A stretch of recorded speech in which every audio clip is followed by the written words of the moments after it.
Corona virus की वजह से बिना मास्क के बाहर निकलना बेकार है। मम्मी पापा के सामने झूठ बोलने का कोई फ़ायदा नहीं है।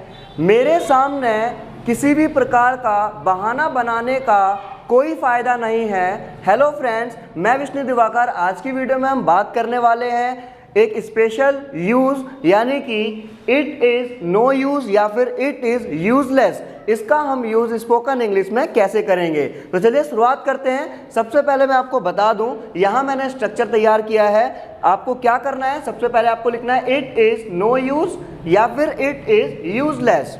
उसके बाद आपको क्या करना है, जेरेंड फॉर्म यानी कि first form of the verb plus ING का यूज़ करेंगे। उसके बाद आप ऑब्जेक्ट लगाएंगे। तो चलिए शुरुआत करते हैं इस वीडियो की। और अब मैं आपको वन बाय वन सेंटेंस को इंग्लिश में बनाकर दिखाऊंगा और आप अच्छी तरीके से समझ पाएंगे कि इट इज़ नो यूज़ या फिर इट इज़ यूज़लेस का यूज़ स्पोकन इंग्लिश में कैसे करेंगे।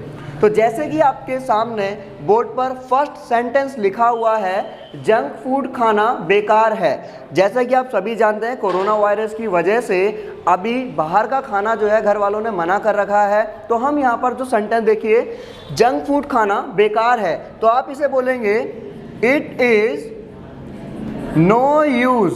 देखो, अब इसके बाद आपको क्या करना था, जेरेंड फॉर्म यानी कि first form of the verb plus ING का यूज करना है। तो इट इज नो यूज, अब यहाँ पे वर्ब क्या है, खाना। तो खाने को हम क्या बोलेंगे, ईट, इसमें हम आईएनजी लगा देंगे। तो सेंटेंस बनेगा आपका it is no use eating junk food, object आपका। ठीक है, नेक्स्ट सेंटेंस आप, हाँ, पहले इस सेंटेंस को आप दोबारा समझ लें कि अगर आपको यहाँ पर नो यूज़ ना लगाना हो तो आप यहाँ पर जो है यूजलेस भी लगा सकते हो। It is useless eating junk food, कि जंक फूड खाना बेकार है, व्यर्थ है या इसका कोई फ़ायदा नहीं है। नेक्स्ट सेंटेंस देखिए, आपसे अब बात करने का कोई फ़ायदा नहीं है, यानी कि आपसे अब बात करने का कोई फ़ायदा नहीं है। तो इस सेंटेंस को आप इंग्लिश में कैसे बनाएंगे, तो देखिए ज़रा, इट इज़ नो यूज़ और बात करने को क्या बोलते हैं, टॉक। टॉक में लग जाएगी आईएनजी यानी कि जेरेंड फॉर्म। तो it is no use talking to you now. अब ये आपका जो अदर वर्ड यानी कि जो आपके अदर वर्ड इंग्लैंडमेंट जितने भी आते हैं, इनको आप लास्ट में भी लगा सकते हो या पहले भी। तो now it is no use talking to you या फिर it is no use talking to you now. Okay, next sentence देखिए, तुम्हें इस मामले में समझाना व्यर्थ है या तुम्हें इस मामले में किसी भी तरीके से मतलब समझाना जो है वो बेकार है या कोई भी फ़ायदा नहीं है। तो आप इस सेंटेंस को कैसे बोलेंगे, तो आप देखिए यहाँ पर, तुम्हें इस मामले में समझाना व्यर्थ है, तो आप बोलोगे इट इज़ नो यूज़ या फिर यूजलेस। इट इज़ यूजलेस या फिर इट इज़ नो यूज़। समझाने को क्या बोलते हैं, मेक अंडरस्टैंड, तो इसमें हम आईएनजी लगा देंगे। तो it is useless making you understand in this matter.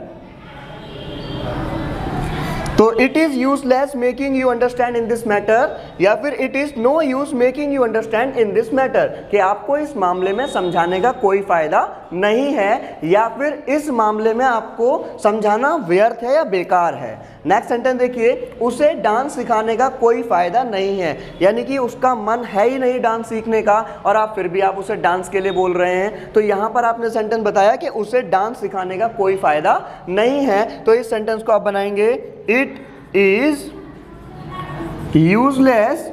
It is useless, verb क्या है, सिखाना। सिखाने को बोलते हैं टीच, यानी कि उसमें हम आईएनजी लगा देंगे। तो इट इज यूजलेस टीचिंग, किसे, उसे। तो it is useless teaching dance him, to him, sorry. ठीक है, या फिर आप ऐसे ही बोल सकते हैं it is useless teaching dance to him. Okay, next sentence देखिए, मम्मी के सामने झूठ बोलने का कोई फायदा नहीं है, या मम्मी के सामने झूठ बोलना बेकार है या व्यर्थ है। आप कितना भी अपने झूठ को छुपा लीजिएगा, वहां पर आपका सच सामने आ ही जाएगा। तो मम्मी के सामने झूठ बोलने का कोई फायदा नहीं है। तो इस सेंटेंस को आप कैसे बनाएंगे, आप बोलेंगे it is no use. It is no use, झूठ बोलने को क्या बोलते हैं, टेल अ लाई, तो हम उसमें आईएनजी लगा देंगे। तो it is no use telling a lie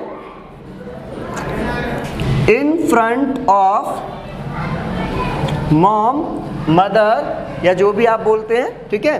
तो it is no use telling a lie in front of mom, कि मम्मी के सामने झूठ बोलना बेकार है, व्यर्थ है या इसका कोई फ़ायदा नहीं है। नेक्स्ट सेंटेंस देखिए, रात में वहाँ जाना बेकार है, यानी कि रात के टाइम पर वहाँ जाना खतरे से खाली नहीं है, बेकार है, तो वहाँ पे जाना कैंसिल हमारा, ठीक है, वहाँ जाना ही नहीं है हमको। तो रात में वहाँ जाना बेकार है तो हम क्या बोलेंगे, इट इज़ यूजलेस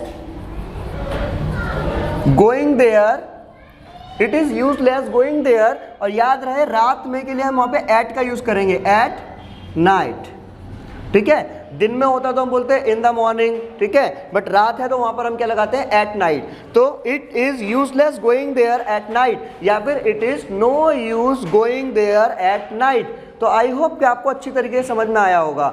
अगर आपका सेंटेंस पास्ट में बनेगा तो पास्ट में आपको क्या करना है, पास्ट में सेंटेंस बनाने के लिए आपको इज की जगह पर आपको यहाँ पर वाज का प्रयोग कर लेना है। किसका, वाज का प्रयोग कर लेंगे। सेंटेंस सेम यही है, हिंदी में आपका था लग जाएगा और इंग्लिश में आपका इज एमआर हटने के बाद, यानी कि इज जो है हमारी हेल्पिंग वर्ब जो है प्रेजेंट की, वो हट जाएगी और यहाँ पर लग जाएगा वाज। जैसे जंक फूड खाना बेकार था, ठीक है, जैसे कि आपने भाई आप बीमार हो गए और आपने बताया कि भाई बेकार था या फिर कोई फ़ायदा नहीं हुआ कि हमने जंक फूड खाया, तो it was no use eating junk food. इसी तरीके से अगर आपको पास्ट में कोई भी सेंटेंस बनाना होगा तो वहाँ पर आप वाज का यूज़ करेंगे। इसकी आप कॉन्ट्रैक्शन फॉर्म इट्स का यूज़ भी कर सकते हो, इट्स नो यूज़ या इट्स यूजलेस, या फिर आप इट इज़ करके भी यूज़ कर सकते हो। तो आई होप आपको वीडियो अच्छी तरीके से समझ में आई होगी। अगर आपको वीडियो और rule use of it is no use या फिर इट इज़ यूजलेस का यूज़ अच्छी तरीके से स्पोकन इंग्लिश में कहाँ और कैसे यूज़ करना है समझ में आ चुका है, तो आप मुझे कमेंट बॉक्स में एक सेंटेंस बनाकर दिखाइए। Thanks for watching.